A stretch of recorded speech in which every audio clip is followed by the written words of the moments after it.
নমস্কার, আমি doctor Rik Mukherjee, oral and maxillofacial surgeon and মুখের ক্যান্সারের সার্জন। ওরাল ক্যান্সার হচ্ছে এমন একটা জিনিস আমাদের ইন্ডিয়াতে খুব ফ্রিকুয়েন্ট, কারণ আমাদের এখানে তামাক সেবন খুব প্রবল। ওরাল ক্যান্সার অনেক রকম কারণের জন্য হয়, স্পেশালি তামাক সেবন, পান, সুপুরি, ওর মধ্যে যে অ্যালকালয়েড থাকে, যে কেমিক্যালটা থাকে, তার থেকে ওরাল ক্যান্সার খুব ফ্রিকুয়েন্টলি হতে পারে। ওরাল ক্যান্সার অনেক রকম জায়গায় মুখের মধ্যে হয়, যেমন গালের সাইডটাতে, ভিতরটাতে হয়, দাঁতের যে গামস আছে, আমাদের যে মাড়ি আছে, মাড়ির ওখানে হয়, জিভে হয়, জিভের নিচে হয়। তো এইটা আমরা কি করে বুঝবো কি ওটা ক্যান্সার না এমনি নর্মাল ঘা? নর্মাল যদি একটা ঘা হয়, সেই ঘাটা কিছুদিনের মধ্যে ওষুধ লাগালে, ওষুধ খেলে বা কোনো জেল লাগালে ওটা কিছুদিনের মধ্যেই ঠিক হয়ে যায়।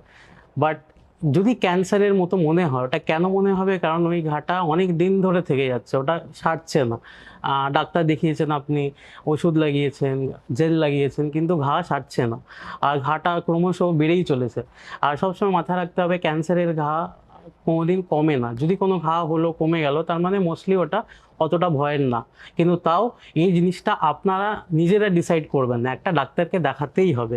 সেটা যে কোনো স্টার্টিং ফ্রম ডেন্টিস্ট থেকে শুরু করে যে কোনো ম্যাক্সিলোফেশিয়াল সার্জন, কোনো ক্যান্সার সার্জন, তাকে দেখাতেই হবে। তাকে দেখিয়েই আপনি শিওর হতে পারবেন কে এটা ঘা কি ঘা না।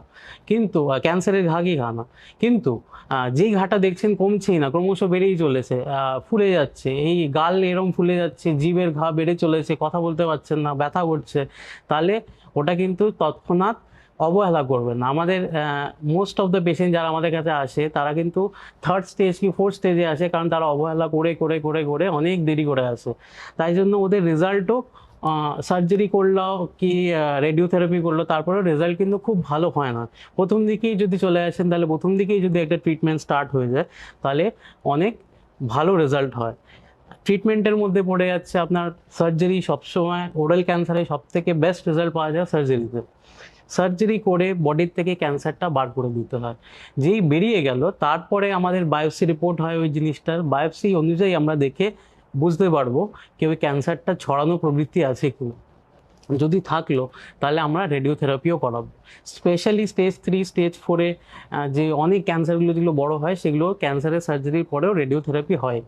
তো এই জিনিসটা হওয়ার পরে সার্জারি হলো, রেডিয়েশন হলো, তারপরে আপনার কিছুদিন প্রতিদিন অন্তর অন্তর আপনাকে চেক আপেও আসতে হবে। এমন না কি আপনার সার্জারি হয়ে গেল, রেডিয়েশন হয়ে গেল, আর তারপরে আপনি ভাবলেন কি আপনি সেরে গেলেন।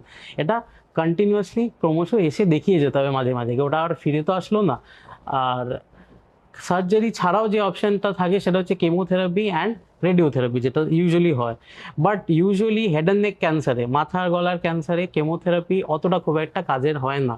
তাও আমরা মাঝে মাঝে কী করি, যখন সার্জারি খুব, আমাদের তো একটা লিমিট অব দি সার্জারি আমরা করতে পারি, তো ওই সার্জারির লিমিট যখন ক্রস করে যায়, তখন আমরা মাঝে মাঝে কেমোথেরাপি ইউজ করে সার্জারি, ওই যে লিজনটাকে, যে ক্যান্সারের লিজনটাকে একটু ছোট করে আমরা সার্জারি করি মাঝে মাঝে, but not in all cases. তো এই জিনিসগুলো মাথায় রেখে আমাদের এই ট্রিটমেন্টগুলো কন্টিনিউয়াসলি চলে।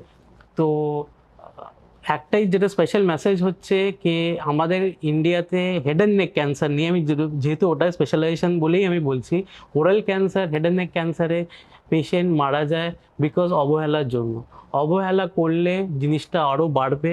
যত লেট স্টেজে আপনারা আসবেন ডাক্তার দেখাতে, যত লেট স্টেজে ট্রিটমেন্ট স্টার্ট হবে, তত আপনাদের শেলফ লাইফ বা এই জিনিসটা ঠিক করার প্রবাবিলিটি, যে চান্সটা অনেক কমে যায়। নমস্কার।